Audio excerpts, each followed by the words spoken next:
New second place driver Brian Vickers, and Mark Martin is pitted with a flat tire. Our aerial coverage brought to you by Goodyear, official tire of NASCAR, helping NASCAR drivers get to the finish line for the past 25 years. Goodyear, get there. You know, Larry, we're talking about Brian Vickers sitting there in second place now. Every time that car has gotten in a race, he's got the only top 10 for Toyota, sitting there running second and chasing down our leader at a pretty high rate.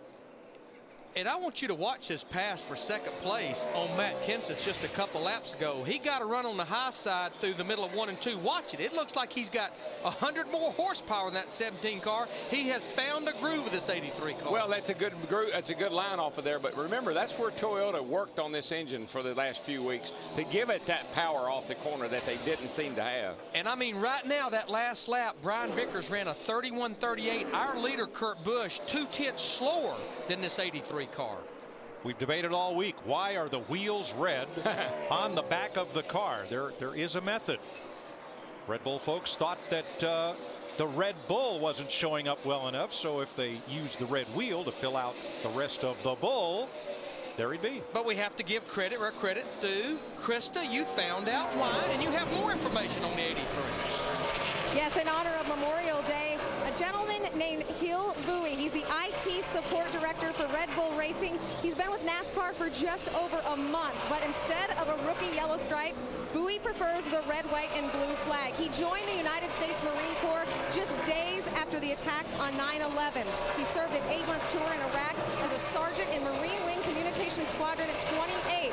The worst thing he saw when the fuel bladder of a Humvee mortars exploded 150 yards from him. The best thing he said is the feeling he gets on this day, Memorial Day, knowing he did his part for his country. And yes, he's a Vietnamese background, but he was born and raised in the USA. Rock Hill, South Carolina native Hill Bowie doing his part for his country and NASCAR. Well, Krista, tell him that his car, that Red Bull is hoofing it right now. It's doing its part, getting to the front. He is 0.4 of a second faster than leader Kurt Busch. Kurt's younger brother Kyle is 0.5 seconds faster than the race leader. And the thing about it, when we think about Kyle Busch, he was one of the cars that pitted on lap 79, basically under our last caution. He has a huge cushion on fuel, but I go up there to Brian Vickers. He pitted on lap 66. So I think the guys that are nail biting right now is Kurt Busch, our leader, and this guy right here, Matt Kenseth in the 17. They're getting close on that fuel window, Dick Berggren. Yeah, they sure are. And I'm listening to Kenseth's radio, and he is concerned about his brakes. They had a brake problem 2 races ago at Darlington, and you don't use much brake here. But brakes are an issue for Kenseth. Pit stop coming up soon. He's close to running out of gas. I tell you, Matt seems to have brake problems and tire problems. He thinks he's got a flat tire a lot of times. We've heard brake issues at Darlington, but he made it fine. So I'm not sure about all that.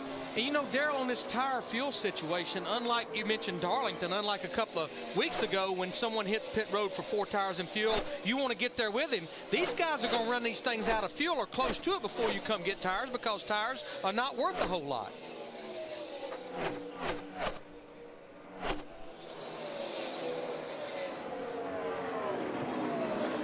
Casey Mears ahead of Carl Edwards. That's the race for 11th place behind Ryan Newman, our pole sitter.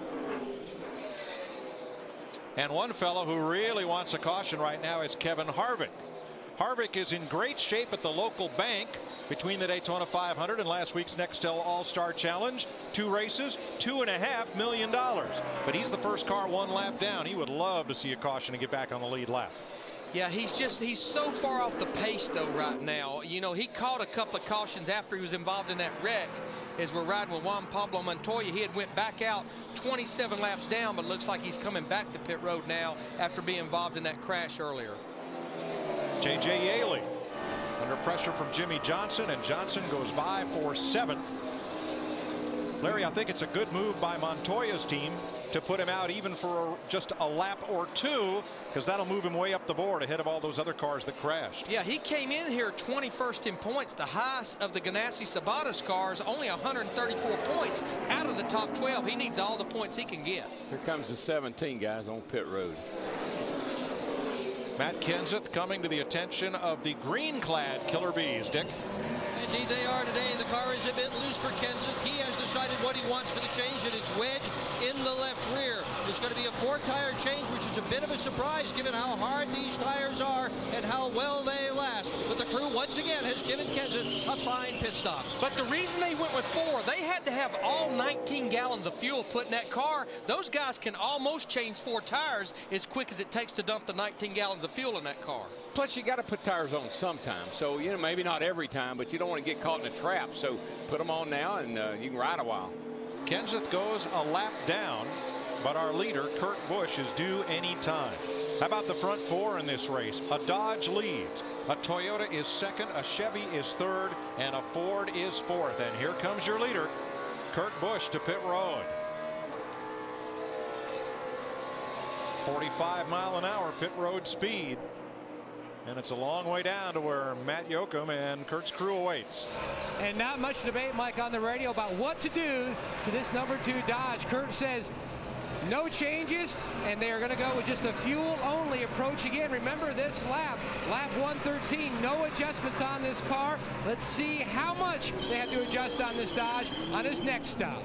Now that's 113 laps right there on those tires. I'm going to question that one right there. I think that'll be a good opportunity, Dick Bergman, to put 4 tires on that 2 car, Dick. And that's just what Ricky Rudd has called for in his automobile, as well as a chassis adjustment. One of the best runs he's had all year for car number 88. Again, Larry, I'll just follow up by saying these teams told me all week long over here they're a little bit concerned about getting mismatched tires on their car. You get a set on there you like, I guess you just run them until they're gone. Until today, the Toyota Camrys that are new to NASCAR Nextel Cup this year had led a total of 15 laps. So here's Brian Vickers adding to that number.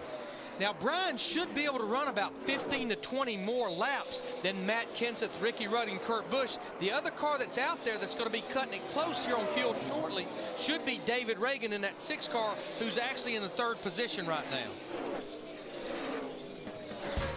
So the fuel load burns down as much of the track is still in sunlight in the Coca-Cola 600.